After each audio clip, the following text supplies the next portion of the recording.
दूसरे धर्म को अपनाने की कोई आवश्यकता नहीं। उसे स्वधर्म में ही दूसरे धर्मों की विशेषताएं ढूंढनी चाहिए। द्वारा बिरसा मुंडा। सुप्रभात। आप सभी को जनजातीय गौरव दिवस अर्थात बिरसा मुंडा जयंती की हार्दिक शुभकामनाएं। मैं मोती वैष्णव कक्षा 8वीं वर्ग की छात्रा आज आप सभी के समक्ष बिरसा मुंडा के विषय में कुछ जानकारियां लेकर उपस्थित हूँ। बिरसा मुंडा का जन्म झारखंड के उलीहातू गांव में 18 नवंबर 1875 को हुआ था। उनकी माता करणी हातू व पिता सुगना मुंडा थे।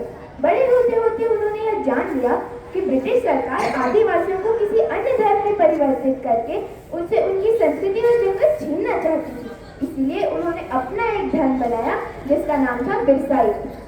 19वीं सदी के अंत तक ब्रिटिश सरकार ने जंगलों के उपयोग पर रोक लगाने हेतु नए कानून लागू किए, जिनका विरोध करने के लिए बिरसा मुंडा ने अपने साथियों को प्रेरित किया और एक नारा इजाद किया, अभुआ राज एते जाना, महारानी राज सुंदू जाना।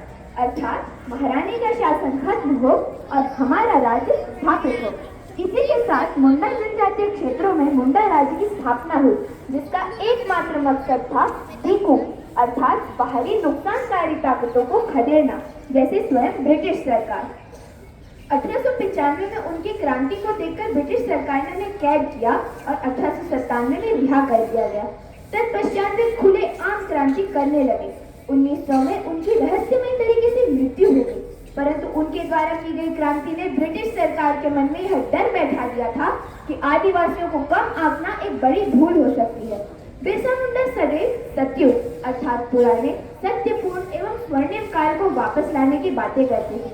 आदिवासियों ने उन्हें भगवान का दर्जा दिया था और आज हम उन्हीं भगवान बिरसा मुंडा की 150वीं जन्म जयंती मना रहे हैं, जिन्होंने अपने उलगढ़ अर्थात जनजातीय आंदोलन से भारतीय इतिहास में अपने अमिट छाप छोड़ी है। इसी के साथ मैं अपनी वाणी को विराम देना चाहूंगी। धन्यवाद।